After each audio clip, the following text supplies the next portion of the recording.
ओम शांति। 3/7/2025 प्रातः मुरली बाप दादा मधुबन। परम सतगुरु श्री भगवान उवाच, मीठे बच्चे, यही बेहद अर्थात अविनाशी नाटक तुमे माने विचित्र कलाकार अट। यह हेउछि अनादि नाटक, एथिरे किछि भी बदली पारिबो नाही। आजर प्रश्न, बुद्धिमान दुरान्देशी अर्थात दूरदृष्टि संपन्न संतान माने ही क्यों गुह्य रहस्य को बुझीपारती? बुद्धिमान दुरान्देशी अर्थात दूरदृष्टि संपन्न संतान माने ही क्यों गुह्य रहस्य को बुझीपारती? उत्तर, मूलवतनरू आरंभ करी संपूर्ण ड्रामार आदि मध्य अंतर जो गूढ़ रहस्य रही ताहा दूरदृष्टि संपन्न संतान माने ही बुझीपारे। सृष्टि रूपी वृक्षर बीज एवं वृक्षर संपूर्ण ज्ञान सेमानंकर बुद्धि रे रही। सेमाने जानिछंती जे एही बेहद नाटकरे आत्मा रूपी कलाकार जे कि एही शरीर रूपी वस्त्र को धारण करी अभिनय करुछि ताकू सत्यजुगरु नेई कलिजुग पर्यंत अभिनय करिबाकू हेबो। कौनसी भी पार्टधारी नाटक मझिरु घर को फेरी जाई पारिबे नाही। गीत, तूने रात गवाई सो के दिवस गवाई खाए के। ओम शांति। एही गीत पिला माने सुनिले तेबे एथिरे किछिटा अक्षर ठीक आउ किछिटा भूल भी रही। सुख बेले तो भगवान को स्मरण करा जाई न थाए, दुख को मध्य निश्चित आसीबाकू हेबो। दुख हेले ही तो बाबा को सुख देबा पई आसीबाकू पड़िबो। मीठा मीठा संतान मानंकु जणा अछि जे एबे आमे सुख धाम को जीवा पई पाठ पढुछु। शांति धाम एवं सुख धाम, प्रथमे मुक्ति तापरे जीवन मुक्ति। शांति धाम आत्मा मानंकर घर, सेठारे कौनसी अभिनय करा जाए नाही। अभिनेता घर को चली जाती, सेठारे केही अभिनय करि न थान्ते। अभिनय मंच उपरे करा जाई थाए, एहा मध्य मंच अटे। जेपरि हद्र नाटक होई थाए, ठीक सेहीपरि एहा बेहदर नाटक अटे। एहार आदि मध्य अंतर रहस्य बाबांक व्यतीत आउ केही बुझाई पारिबे नाही। वास्तव रे एही यात्रा अर्थात युद्ध अक्षर केवल बुझाइबा पाई कामरे व्यवहार करिथांती। बाकी एथिरे युद्ध आदिर किछि कथा नाही। यात्रा मध्य अक्षर अटे, बाकी अर्थ हेउछि बाबांको मने पकाइबा। मने पकाई पकाई पावन होई जिबा। एही यात्रा एहिठारे ही पूर्ण हेबो, केउठाकू जिबार नाही। पिलामानंकु बुझा जाउछि जे पवित्र होई निज घर को जीवार अछि। अपवित्र तो जाई परिबे नाही, तेणु निजको आत्मा भाविबाकू हेबो। मो आत्मारे सारा चक्रर पाठ रहिछि, एबे सेही पाठ पूरा होई गला। बाबा बहुत सहज राय देउछन्ति, कहउछन्ति केवल मोते मने पकाओ, बाकी तुमे तो एहिठारे ही बसिछ, केउ आडे तो जीवाकू पड़ु नाही। बाबा निजे आसी कहउछन्ति मोते मने पकाओ, तेबे तुमे माने पावन होई जिवो। लड़ेईर किछि कथा नाही। निजको तमो प्रधानरु सतो प्रधान करिवार अछि। माया उपरे विजय प्राप्त करिवार अछि। पिला माने जानुछन्ति जे 84 जन्मर चक्र पूर्ण हेबार अछि। भारत सतो प्रधान थिला, सेथिरे निश्चित मनुष्य ही थिबे। भूमि कौन बदलिबो? एबे तुमे माने जानुछ जे आमे सतो प्रधान थिलु, पुणी तमो प्रधान होई गलु, एबे पुणी सतो प्रधान हेबाकू हेबो। मनुष्य माने डाकुछन्ति मध्य आसी आमको पतितरु पावन कर, परंतु से किए अटंती, किपरि आसंती किछि जानंती नाही। एबे बाबा तुम मानंकु बुद्धिमान करिछन्ति। तुमे माने केते उच्च पद प्राप्त करुछ। सेठाकार गरीब मध्य एठाकार साहुकारंक ठारु बहुत धनवान अटंती। जदिओ केते बड़ बड़ राजा माने थिले, तांको पाखरे धन बहुत थिला, किंतु विकारी तो अटंती ना। एमानंक ठारु सेठाकार साधारण प्रजा मध्य बहुत उच्च होई थांती। ବାବା ପାର୍ଥକ୍ୟ ବତାଇ ଦେଉଛନ୍ତି। ରାବଣର ଛାଇ ପଡ଼ିବାରୁ ପତିତ ହୋଇଯାଇଛନ୍ତି। ନିର୍ବିକାରୀ ଦେବତାମାନଙ୍କ ଆଗରେ ନିଜକୁ ପତିତ କହି ମୁଣ୍ଡ ନୁଆଇଥାନ୍ତି। ବାବା ଏଠାକୁ ଆସିବା କ୍ଷଣି ଜଲ୍ଦି ଉଚ୍ଚକୁ ଚଢ଼େଇ ଦେଇଥାନ୍ତି। ଏହା ଗୋଟିଏ ସେକେଣ୍ଡର କଥା। ଏବେ ବାବା ଜ୍ଞାନର ତୃତୀୟ ନେତ୍ର ଦେଇଛନ୍ତି। ତୁମେ ପିଲାମାନେ ଦୂରଦୃଷ୍ଟି ସମ୍ପନ୍ନ ହୋଇଯାଉଛ। ଉପର ମୂଳବତନରୁ ଆରମ୍ଭ କରି ସମ୍ପୂର୍ଣ୍ଣ ଡ୍ରାମାର ଚକ୍ର ତୁମମାନଙ୍କ ବୁଦ୍ଧିରେ ମନେ ରହିଛି। ଯେପରି ହଦ୍ର ଡ୍ରାମା ଦେଖିକରି ଆସି ଶୁଣାଇଥାନ୍ତି ନା, କ'ଣ କ'ଣ ଦେଖିଲେ? ସେ ସବୁ ଯାହା ବର୍ଣ୍ଣନା କରିଥାନ୍ତି ସେ ସବୁ ବୁଦ୍ଧିରେ ଭରି ହୋଇ ରହିଥାଏ। ଆତ୍ମାରେ ଭର୍ତ୍ତି କରି ଆସିଥାନ୍ତି, ପୁଣି ଆସି ବର୍ଣ୍ଣନା କରିଥାନ୍ତି। ଏହା ପୁଣି ବେହଦର କଥା ଅଟେ। ତୁମ ପିଲାମାନଙ୍କ ବୁଦ୍ଧିରେ ଏହି ବେହଦ ଡ୍ରାମାର ଆଦି ମଧ୍ୟ ଅନ୍ତର ରହସ୍ୟ ରହିବା ଦରକାର, ଯାହାର ପୁନରାବୃତ୍ତି ହୋଇ ଚାଲିଛି। ଦୁନିଆର ହଦ୍ର ନାଟକରୁ ତ ଜଣେ ପାଠଧାରୀ ବାହାରିଗଲେ ତାଙ୍କ ବଦଳରେ ଅନ୍ୟ କେହି ଆସି ପାଠ କରିପାରିବେ। କାହାକୁ ବେମାରୀ ହେଲେ ତ ତାହା ବଦଳରେ ଅନ୍ୟ ଜଣକୁ ମିଶାଇଥାନ୍ତି। ଏହା ତ ଚୈତନ୍ୟ ଡ୍ରାମା ଅଟେ। ଏଥିରେ ଟିକିଏ ବି ଅଦଳ ବଦଳ ହୋଇପାରିବ ନାହିଁ। ତେଣୁ ପିଲାମାନେ ଜାଣୁଛ ଯେ ଆମେ ସମସ୍ତେ ଆତ୍ମା ଅଟୁ। ଏହା ଶରୀର ରୂପୀ ବସ୍ତ୍ର ଅଟେ, ଯାହାକୁ ପିନ୍ଧିକରି ଆମେ ବହୁତ ରୂପରେ ଅଭିନୟ କରୁଛୁ। ନାମ, ରୂପ, ଦେଶ, ଚେହେରା ବଦଳି ଚାଲିଛି। ଅଭିନେତାକୁ ନିଜର ଅଭିନୟ ତ ଜଣାଥାଏ ନା। ବାବା ପିଲାମାନଙ୍କୁ ଏହି ଚକ୍ରର ରହସ୍ୟ ତ ବୁଝାଇ ଚାଲିଛନ୍ତି। ସତ୍ୟ ଯୁଗରୁ ନେଇ କଳିଯୁଗ ପର୍ଯ୍ୟନ୍ତ ଆତ୍ମାମାନେ ଆସିଥାନ୍ତି, ପୁଣି ଯାଇଥାନ୍ତି, ପୁଣି ନୂଆ କରି ଆସି ପାଟ ବଜାଇଥାନ୍ତି। ଏହାକୁ ସମ୍ପୂର୍ଣ୍ଣ ରୂପେ ବୁଝାଇବାରେ ସମୟ ଲାଗିଥାଏ। ବୀଜରେ ଯଦିଓ ଜ୍ଞାନ ରହିଛି, ତଥାପି ମଧ୍ୟ ବୁଝାଇବାରେ ସମୟ ତ ଲାଗିଥାଏ ନା। ତୁମମାନଙ୍କର ବୁଦ୍ଧିରେ ସାରା ସୃଷ୍ଟି ରୂପୀ ବୃକ୍ଷର ବୀଜ ଏବଂ ବିସ୍ତାରର ଜ୍ଞାନ ରହିଛି। ଯିଏ ଭଲ ବୁଦ୍ଧିମାନ ଅଟନ୍ତି ସିଏ ବୁଝିଥାନ୍ତି ଯେ ଏହାର ବୀଜ ଶିବବାବା ଉପରେ ଅଛନ୍ତି। ଏହାର ଉତ୍ପତ୍ତି, ପାଳନା ଏବଂ ସଂହାର କିପରି ହୋଇଥାଏ, ସେଥିପାଇଁ ତ୍ରିମୂର୍ତ୍ତି ଚିତ୍ର ଦେଖାଇଛନ୍ତି। ଏହି ଜ୍ଞାନ ଯାହାକି ବାବା ଦେଉଛନ୍ତି, ତାହା ଆଉ କେହି ମନୁଷ୍ୟ ମାତ୍ରକେ ଦେଇପାରିବେ ନାହିଁ। ଯେତେବେଳେ ଏଠାକୁ ଆସିବେ ସେତେବେଳେ ଜଣାପଡ଼ିବ। ତେଣୁ ତୁମେମାନେ ସଭିଙ୍କୁ କହିଥାଅ ଯେ ଏଠାକୁ ଆସି ବୁଝ। କେହି କେହି ବହୁତ ଜିଦ୍ଦିଖୋର ହୋଇଥିଲେ କହିଥାନ୍ତି ଆମକୁ କିଛି ଶୁଣିବାର ନାହିଁ। କେହି ତ ପୁଣି ଶୁଣିଥାନ୍ତି ମଧ୍ୟ। କେହି କେହି ପୁସ୍ତକ ନେଇଥାନ୍ତି, ଆଉ କେହି ନେଇନଥାନ୍ତି। ଏବେ ତୁମମାନଙ୍କର ବୁଦ୍ଧି କେତେ ବିଶାଳ, ଦୂରଦୃଷ୍ଟି ସମ୍ପନ୍ନ ହୋଇଯାଇଛି। ତିନି ଲୋକକୁ ତୁମେମାନେ ଜାଣିଛ। ମୂଳବତନ, ଯାହାକୁ ନିରାକାରୀ ଦୁନିଆ କୁହାଯାଉଛି। ବାକି ସୂକ୍ଷ୍ମ ବତନରେ କିଛି ବି ନାହିଁ। ସମ୍ପର୍କ କେବଳ ମୂଳବତନ ଏବଂ ସ୍ଥୂଳବତନ ସହିତ ରହିଛି। ବାକି ସୂକ୍ଷ୍ମ ବତନ ତ ଅଳ୍ପ ସମୟ ପାଇଁ ରହିଥାଏ। ଆତ୍ମାମାନେ ତ ସବୁ ଉପରୁ ଏଠାକୁ ଆସିଥାନ୍ତି ପାଟ ବଜାଇବା ପାଇଁ। ଏହି ସୃଷ୍ଟି ରୂପୀ ବୃକ୍ଷରେ ସବୁ ଧର୍ମ କ୍ରମାନୁସାରେ ରହିଛି। ଏହା ହେଉଛି ମନୁଷ୍ୟ ଆତ୍ମାମାନଙ୍କର ବୃକ୍ଷ ଏବଂ ବିଲକୁଲ ସଠିକ୍ ରୂପେ ରହିଛି। କିଛି ବି ଆଗ ପଛ ହୋଇପାରିବ ନାହିଁ। ନା ଆତ୍ମାମାନେ ଆଉ କୌଣସି ଜାଗାରେ ରହିପାରିବେ। ଆତ୍ମାମାନେ ବ୍ରହ୍ମ ମହତ୍ତତ୍ୱରେ ଠିଆ ହୋଇଥାନ୍ତି। ଯେଭଳି ତାରାମାନେ ଆକାଶରେ ଛିଡ଼ା ହୋଇଛନ୍ତି।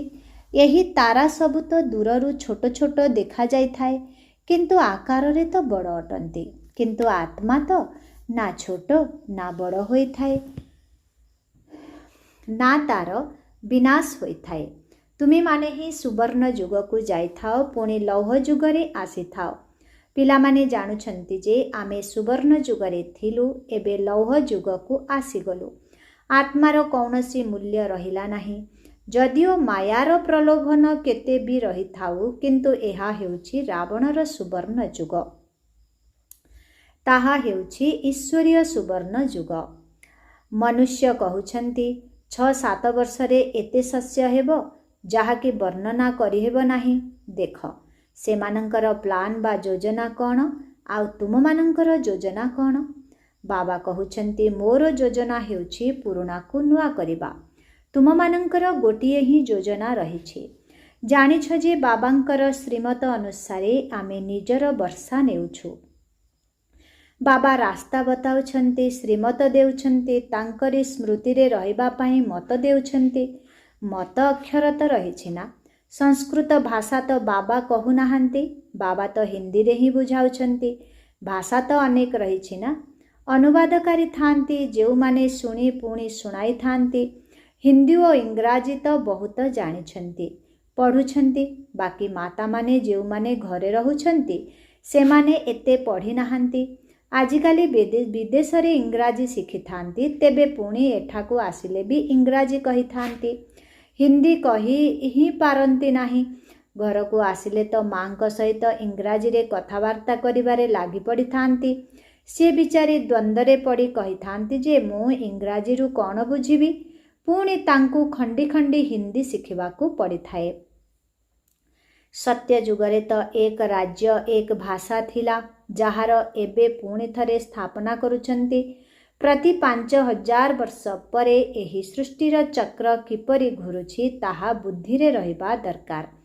वर्तमान एकमात्र बाबांकर ही स्मृतिरे रहिबार अछि। एठारे तुम मानंकु भल फुर्सत मिलिछि। सकाळे स्नान आदि करी बाहरे चालिबा बुलिबारे बड़ मजा आसीथाए। सेही भली बुद्धिरे एही स्मृति रहु कि आमे सबु पाठधारी अटो। एहा भी एबे स्मृतिरे आसीछि। बाबा आमको 84 जन्मर चक्रर रहस्य बताइछन्ति। आमे सतोप्रधान थिलु, एहा बड़ खुशीर कथा अटे।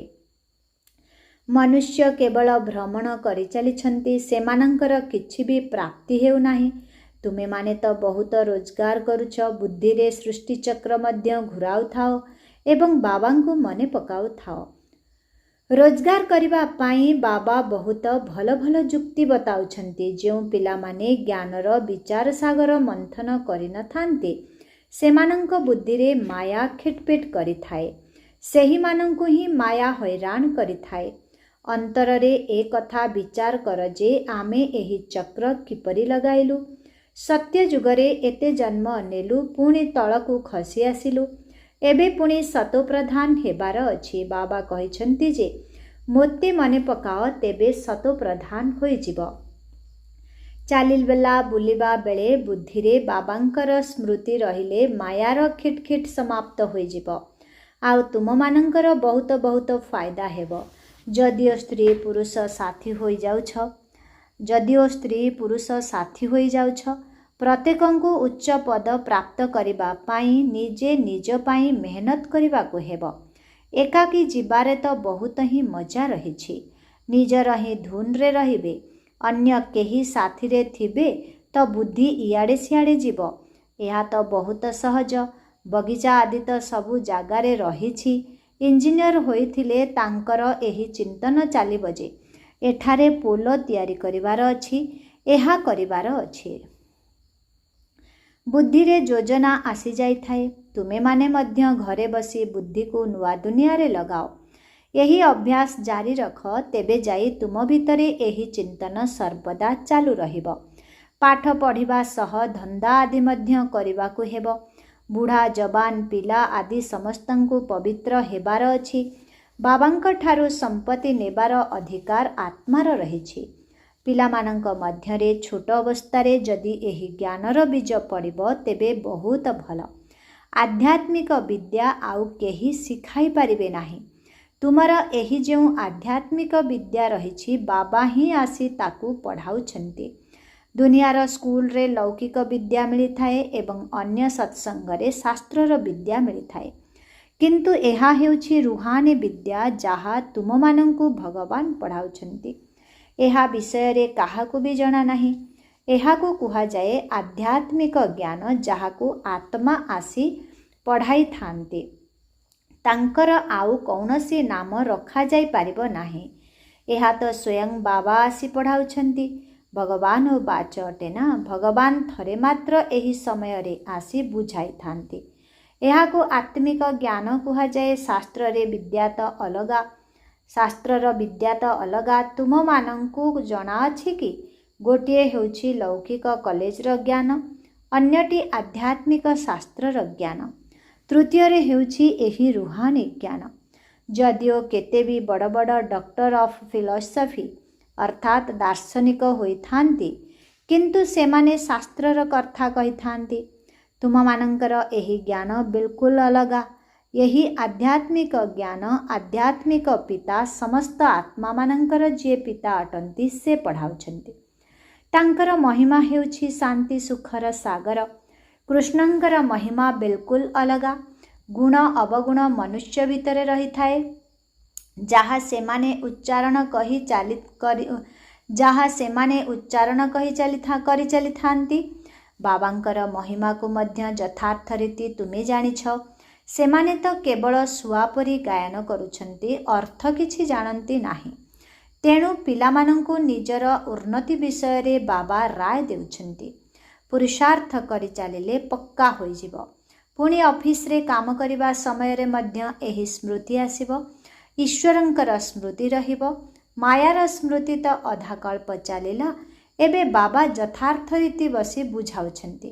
निजकु देख, आमे कौन थिलु, एबे कौन होई जाइछु। पुणी बाबा आमकु एहीपरि देवता करुछंती। एहा मध्य तुमे संतान माने पुरुषार्थर क्रम अनुसार जानुछ। प्रथमे केवल भारत ही थिला। भारत को ही बाबा मध्य आसीथांती अभिनय करिबा पाई। तुमे माने मध्य आदि सनातन देवी देवता धर्मर अटना। तुम मानंकु पवित्र हेबार अछि, नचेत पछरे आसीबो पुणे कि सुख पाइबो। जदि भक्ति बेसी करि नथिबो तेबे आसीबो नाही। बाबा बुझिजिबे जे ये एते ज्ञान धारण करि परिबे नाही, बुझी तो पारिबे नाही। बहुत मेहनत करुछंती, सेथुरु मध्य केही कोटिकरे गोटिए बाहारुछंती, किंतु एथिरे थकी जिबार नाही। परिश्रम तो करिबाकु हेबो। परिश्रम बिना कौन किछि मिलिबो कि? प्रजा तो तैयारी होई चलिछंती। बाबा पिलामानंकर उन्नति पाई जुक्ति बताउछंती। संतान माने जदि निजर उन्नति करिबार अछि तो सकाळु सकाळु उठी स्नान आदि करी एकांतरे जाई चक्र लगाओ किंबा बसी जाओ। सुस्थता पाई चालिबा मध्य भल। बाबा भी मने पड़िबे एवं ड्रामार रहस्य मध्य बुद्धि रे रहिबो। देख केते प्राप्ति हेउछि। यह प्रकृत रोजगार अटे। कर्मधंदा सरिबा परे एही प्राप्ति पाई चिंता कर। यह कौनसी कठिन कार्य नुहे। ब्रह्मा बाबा तांकर संपूर्ण जीवन कहानी लेखिछंथांती। आज एतिकी समय रे उठिली, पुणी यह करिली डैश डैश डैश। बुझी थांती जे परवर्ती समय रे तांक पछरे पिलामाने पढ़ी करी शिखिबे। बड़ बड़ व्यक्ति मानंकर जीवन कहानी पढ़ी थांती ना, पिलामानंक पाई लेखि थांती। पुणी पिलामाने मध्य घरे एपरी भल स्वभावर होई जाई थांती। एबे तुमे पिलामानंकु पुरुषार्थ करी सतोप्रधान हेबाकु हेबो। सतोप्रधान दुनिया रे पुणी थरे राजत्व नेवार अछि। तुमे माने जानुछ जे कल्प कल्प आमे राज्य नेउछु एवं पुणी हराउछु। तुम मानंक बुद्धि रे एहा सबु अछि। एहा हेउछि नुआ दुनिया, नुआ धर्म पाई नुआ ज्ञान। सेथिपाई मीठा मीठा संतान मानंकु पुणी थरे बुझाउछि जे जल्दी जल्दी पुरुषार्थ कर, शरीर उपरे भरोसा नाही। आजिकाली मृत्यु बहुत सहज होई गलानी। सेठारे अमर लोकरे एभली मृत्यु केबे होई न थाए। एठारे तो बसी बसी देख किभली मरी जाउछंती। तेणु निजर पुरुषार्थ करि चाल, जमा करि चाल। अच्छा, मिठे मिठे शिखिल दे संतान मानंक प्रति मात पिता बाप दादांकर मधुर स्नेह संपन्न शुभेच्छा एवं सुप्रभात। आत्मिक पितांकर आत्मिक संतान मानंको नमस्ते। आत्मिक संतान मानंकर आत्मिक पितांकु ओम शांति। Good morning. नमस्ते नमस्ते नमस्ते नमस्ते नमस्ते। शुक्रिया बाबा, शुक्रिया। ओम शांति। धारणा पाई मुख्य सार 1 नंबर, बुद्धि को ज्ञान चिंतन रे व्यस्त रखिबार अभ्यास करिबाकु हेबो।